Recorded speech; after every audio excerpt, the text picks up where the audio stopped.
بسم اللہ الرحمن الرحیم۔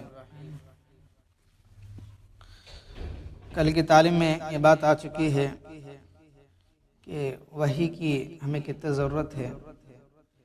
صرف عقل سے ہمیں ہر کام نہیں کر سکتے ہیں اور ہمیں کامیاب نہیں ہو سکتے ہیں، بلکہ ایک ایسی چیز کی ضرورت ہے جو عقل سے بھی اعلیٰ ہو، اسی کو وحی بولتے ہیں۔ وحی کا تو اللہ کی طرف سے بتانے والی بات ہوتی ہے، کیونکہ پیدا کرنے والا خود جانتا ہے کہ اس کو کیسا چلانا ہے اور کیسا چلنے سے وہ چیز صحیح راستے پر آئے گی، اچھا کام کرے گا۔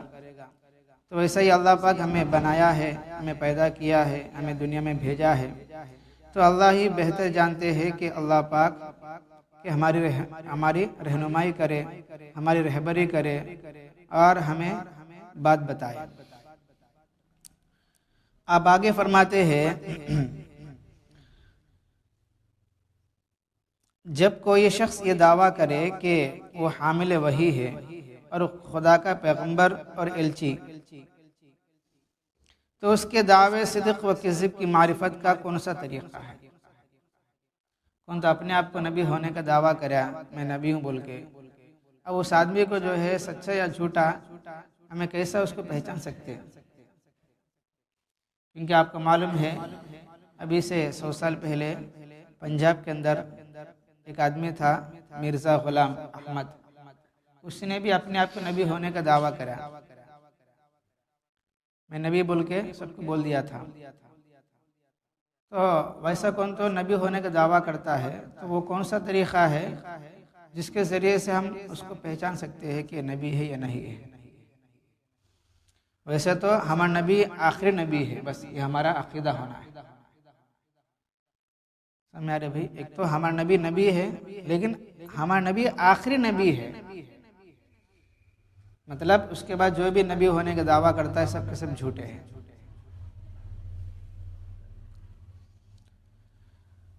تو اس کا جواب یہ ہے، اگرچہ علم الکلام کے ماہرین یعنی متکلمین نے اس معرفت کے لیے بہت سے دلائل و براہین پیش کیے ہیں اور اس مسئلے کی اہمیت کے پیش نظر اس پر معرکۃ الآراء بحثیں کی ہے، تاہم وہ اپنے طرز استدلال میں اصطلاحی فلسفانہ اسلوب رکھتی ہے جس کو ہم مذہبیات اور روحانیت میں خاص اہمیت دینے کو آمادہ نہیں ہے۔ ایک علم ہوتا ہے علم الکلام بول کے، علم الکلام کا تو فلسفانہ علم ہوتا ہے، یعنی پورے عقل کے اعتبار سے بات چلتی رہتی ہے، سائنس کے اعتبار سے بات چلتی ہے۔ تو علم الکلام میں کہ اس سوال پر بہت سارے جوابات دیے ہیں، سب کو سمجھانے کی کوشش کرے ہیں، لیکن انہوں فرماتے ہیں ہمیں اس سائنس کے اعتبار سے سمجھنے کی ضرورت نہیں ہے، ہم جو ہے دین کے اعتبار سے سمجھیں گے۔ وہ یہ ہے، اب جیسے ہمارا نبی صلی اللہ علیہ وسلم ہے، اب ہمارا نبی 40 سال کے بعد اقرأ بسم ربک الذی خلق جو آیتیں نازل ہوئی ہے، ان آیتوں کے نازل ہونے کے بعد اپنے گھر جاتے ہیں اور اس کے بعد کچھ دنوں کے بعد جو ہے سب کو جو ہے ایک پہاڑ کے پاس بلاتے ہیں اور اپنے آپ کو جو ہے یہ بولتے کہ میں تم میں سے کیسے آدمی ہوں۔ سب نے کہا کہ آپ تو امین ہے، صادق ہے، امانت دار ہے، ہمیشہ سچ بولتے رہے، جھوٹ نہیں بولے، کسی کو کوئی کچھ پر ظلم بھی نہیں کرے، آپ نیک انسانوں کو سب تعریف کرے تھے۔ تو مطلب ایسا ہوتا ہے کہ نبی جو آدمی نبوت کا دعویٰ کرے گا، نبی بننے والا ہے، وہ اپنی زندگی میں کبھی جھوٹ نہیں بولے گا۔ نبی بننے کے لیے سب سے بڑی شرط یہ ہے کہ وہ اپنی زندگی میں کبھی جھوٹ نہیں بولتا ہے، جھوٹ نہیں بولتا ہے۔ چنانچہ بخاری شریف کی روایت ہے، جب رسول اللہ صلی اللہ علیہ وسلم سن 6 ہجری میں بڑے بڑے بادشاہوں کو اسلام کی طرف بلانے کے واسطے خطہ دے کو بھیجے، تو اس کے اندر کیا ہے، ایک صحابی دحیہ کلبی رضی اللہ عنہ بھی روم پہنچے تھے خط لے کر، روم کے بادشاہ تھا ہرقل۔ تو اس بادشاہ کو جب خط دیے تو وہ بادشاہ اس خط کو پڑھنے کے بعد تو اس نے سرکاری حکام سے دریافت کیا یہاں کوئی حجازی قافلہ موجود ہے؟ ہمارے شہر میں حجاز کا تو مکہ مدینہ کا قافلہ موجود ہے جس سے اس ہستی کے متعلق معلومات حاصل ہو سکے. یعنی یہ جو محمد صلی اللہ علیہ وسلم اپنے آپ کو نبی ہونے کا دعویٰ کرتے ہیں نا کہ میں نبی ہوں، میں اللہ کا پیغمبر ہوں، میری بات مانو، اسلام میں داخل ہو جاؤ، جو خط دیے. اب بادشاہ نے یہ دیکھا کہ یہ محمد کون ہے، کیسے آدمی ہے، معلوم کریں گے. یہ بات انہی گاؤں والوں کو معلوم ہوتا تو وہاں اب یما شہر میں اس گاؤں کے کوئی قافلہ تجارت کا ہے تو پوچھا اپنے لوگوں کو. تو اتفاق سے ابو سفیان جو ابھی مسلمان نہیں ہوئے تھے سرگردی میں ایک تجارتی قافلہ مقیم تھا. وہاں ایک قافلہ، ایک جماعت ہے کاروبار کے واسطے مکے سے روم آئی تھی. اس جماعت کے سردار کون؟ ابو سفیان ہے جو ابھی مسلمان ہوئے نہیں ہیں. چنانچہ ان لوگوں کو شاہی دربار میں طلب کیا گیا ہے اور ہرقل نے رئیس التجارہ یعنی ابو سفیان سے نبی کریم صلی اللہ علیہ وسلم متعلق چند سوالات کیا. بہت لمبی حدیث ہے بخاری شریف میں، اس کا ایک ٹکڑا یہاں بیان کرتے ہیں، جن میں سب سے اہم سوال یہ تھا کہ محمد وہ تمہارے اندر ہی پلا بڑا ہے؟ محمد صلی اللہ علیہ وسلم تمہارے درمیان ہی بڑے ہوئے رہا سہا ہے؟ تو کیا تم نے اس کی زندگی کے اس طویل دور میں کبھی جھوٹ کا شائبہ پایا ہے؟ کبھی وہ جھوٹ بولتے تمہیں معلوم ہوا کیا؟ تو پوچھے اس قافلہ والوں سے. تو ابو سفیان نے جواب دیا کبھی نہیں، کبھی بھی ہم نبی جھوٹ نہیں بولے. 40 سال تک بھی، نبی بننے تک بھی، نبوت کا ظاہر ہونے سے پہلے بھی کبھی اپنی زندگی میں جھوٹ نہیں بولے. اس سے معلوم ہوتا ہے جو آدمی اپنے آپ کو نبی ہونے کا دعویٰ کرتا ہے وہ اپنی زندگی میں سب سے بڑی دلیل یہ ہے کہ کبھی جھوٹ نہیں بولتا. لوگ اس کی تعریف بھی کرتے ہو، ہاں صحیح بھئی اب بہت اچھا آدمی، نیک آدمی ہے. اس کا فائدہ یہ ہوتا ہے جب آدمی کسی کے بارے میں جھوٹ نہیں بولتا ہے تو ان کیا خدا کے بارے میں جھوٹ بولے گا؟ مجھ پر وحی نازل ہوتی ہے، اللہ نے یہ فرمایا، اللہ نے یہ فرمایا، تو نبی اچھنا بولنے کا. جب آدمی لوگوں پر جھوٹ نہیں بولتا تو اللہ پر کیا جھوٹ بولے گا؟ اور جو آدمی لوگوں کے بارے میں جھوٹے باتیں بولے گا وہ اللہ کے بارے میں بولے گا. سمجھ میں آ رہی؟ تو ہمارے نبی صلی اللہ علیہ وسلم کبھی جھوٹ نہیں بولے. یہ بات سن کر وہ ہرقل کا بادشاہ نے کہا، اس کا ترجمہ یہ ہے، میں نے تجھ سے یہ بھی دریافت کیا کیا کبھی اس کے اس دعوے سے قبل تم نے اس کو جھوٹا پایا؟ تو نے کہا کبھی نہیں. ابو سفیان نے کہا کبھی نہیں. تب میں نے یقین کر لیا کہ جو ہستی انسانوں پر جھوٹ کہنے کو آمادہ نہ ہو وہ کبھی خدا پر جھوٹ نہیں بول سکتی. جھوٹ نہیں بول سکتے ہو. یعنی جو ہستی انسانوں پر جھوٹ کہنے کو آمادہ نہ ہو، تیار نہ ہو، وہ کبھی خدا پر جھوٹ نہیں بول سکتا. دیکھیے یہ جملہ اس سلسلے میں وجدان انسان کے کس درجہ صحیح ترجمان ہے کہ ہرقل نے بھی تمام عقلی و نقلی دلائل سے الگ ہو کر، ہرقل کا بادشاہ اسے بھی کیا دیکھا نہیں، وہ کیسا، یہ کیا ہو، کیا ہو، بس ایک بات کو معلوم کر لیا جس کے ذریعے سے انہیں یقین کر لیا، یعنی وجدان کے، یعنی وہ آدمی کیسا ہے اس کو پرکھ لیا اور سچا جھوٹا پہچان لیا. تو وجدان کے تقاضے سے پہلی دلیل جو پیش کی وہ وہی تھی جس کو وجدان کے خالق خدا برتر نے اپنے پیغمبر سے صداقت دعوے کے لیے پیش کرائی. چنانچہ مولانا ابوالکلام آزاد نے ان آیت کی تفسیر اسی حقیقت کی روشنی میں اس طرح کی ہے. فرمایا ساری باتیں چھوڑ دو، صرف اس بات پر غور کرو میں تم میں کوئی نیا آدمی ہوں. تو ہم نبی لوگوں کو پوچھتے ہیں، میں کہتا نو آدمی جس کے خسائل و حالات تمہیں خبر نہ ہو، تم ہی میں سے ہوں اور اعلان وحی سے پہلے ایک پوری عمر تم میں بسر کر چکا ہوں. وحی کے اعلان کرنے سے پہلے 40 سال تمہارے اندر رہا ہوں. کیا تمہیں جانتے نہیں میں کیسا آدمی ہوں؟ بچپن سے تمہارے سامنے پلا بڑا، یعنی 40 برس تک کی عمر انسانی کی پختگی کا کامل مدت ہے. 40 سال تک آدمی بنتا ہے، جیسا بنے گا اس کے بعد 40 سال بعد ویسا ہی رہے گا۔ اگر 40 سال تک اچھا بنا تو بعد میں وہ اچھا ہی رہے گا، اگر 40 سال تک گڑبڑ کرتے رہا بعد میں بھی گڑبڑ کرے گا تو پھر صحیح نہیں ہو سکتا۔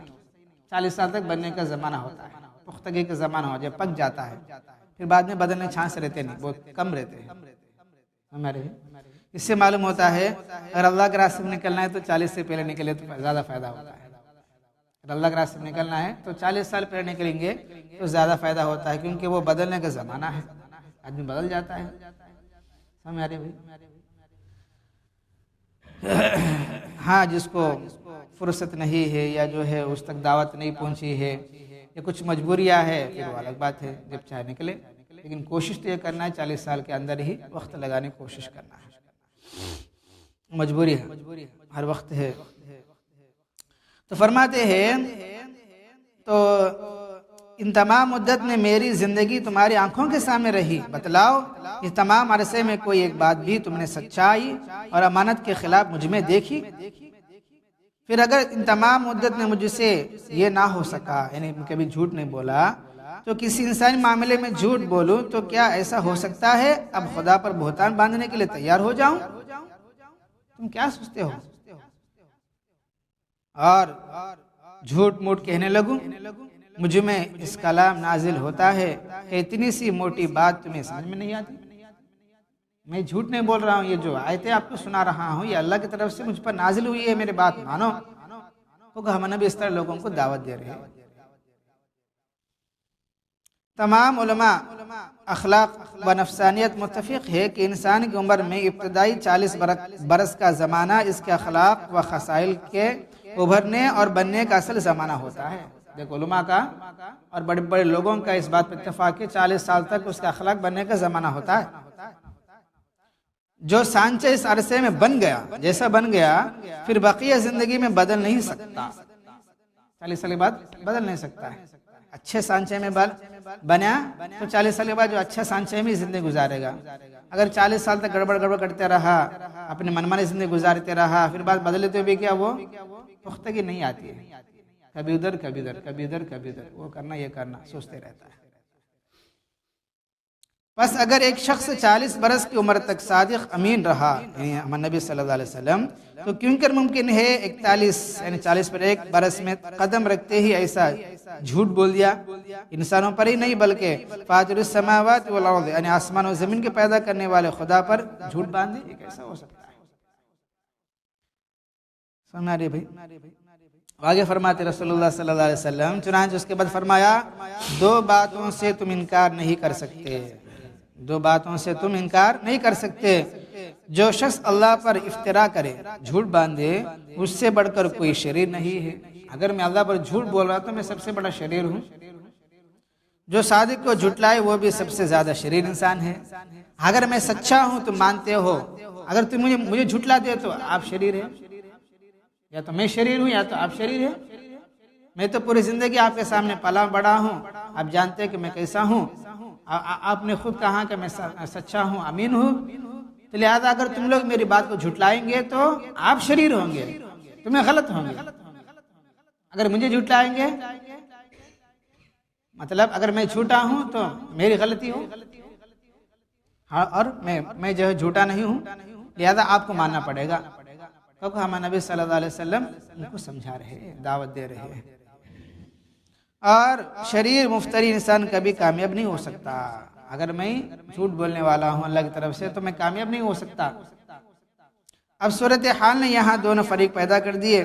اگر میں مفتری علی اللہ ہوں، اگر میں اللہ پر جھوٹ باندھنے والا ہوں تو مجھے ناکام و نامراد ہونا پڑے گا۔ اگر تم سچائی کے جھٹلاتے ہو تو تمہیں اس کا خمیازہ بھگتنا پڑے گا۔ دیکھ لو، فیصلہ اللہ تعالیٰ کے ہاتھ میں ہے، اور اس کا قانون یہ ہے کہ مجرموں کو فلاح نہیں ہوتا، فلاح نہیں دیتا اللہ تعالیٰ۔ اگر میں اللہ پر جھوٹ بول رہا ہوں جیسے تمہارا دعویٰ ہے تو میں کامیاب نہیں ہو سکتا۔ اگر تمہیں نہیں مانتے ہیں تو تمہیں کامیاب نہیں ہو سکتے، اللہ ہی فیصلہ کریں گے، کیونکہ اللہ تعالیٰ مجرموں کو یعنی جو غلط لوگ ہیں ان کو کامیاب ہونے نہیں دیتا ہے۔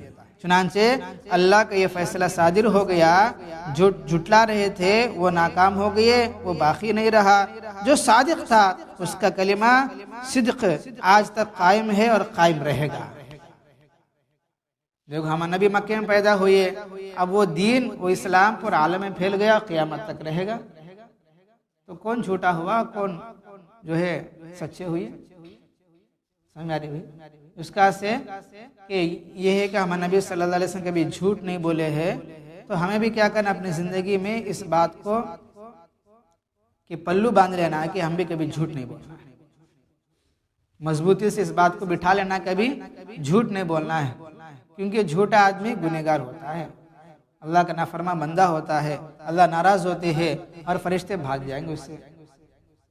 اس کا جب بھی بولو سچ بولنا ہے، بے پار ہو، گھر میں ہو، کوسا بھی ہو، سچ بولنا ہے، کیونکہ جب آدمی سچ بولتا ہے تو کڑوا تو ہوتا ہے لیکن لوگ اس کو مان جاتے ہیں اور اس سے محبت کرتے ہیں۔ جھوٹ بولتا ہے تو جھوٹ پہ جھوٹ، جھوٹ پہ جھوٹ، آدمی جھوٹا ہو جاتا ہے، اس کے اندر ایمان بھی ختم ہو جاتا ہے۔ سمجھ رہے بھائی؟ اللہ تعالیٰ سے دعا ہے اللہ پاک ہم سب کو عمل کی توفیق عطا فرمائے۔ اب آگے انشاءاللہ بعثت یعنی ہم نبی کیسا بنے اور کیا کیا واقعات پیش ہلکا ہلکا جو ہے سب تعلیمیں آتے رہیں گے۔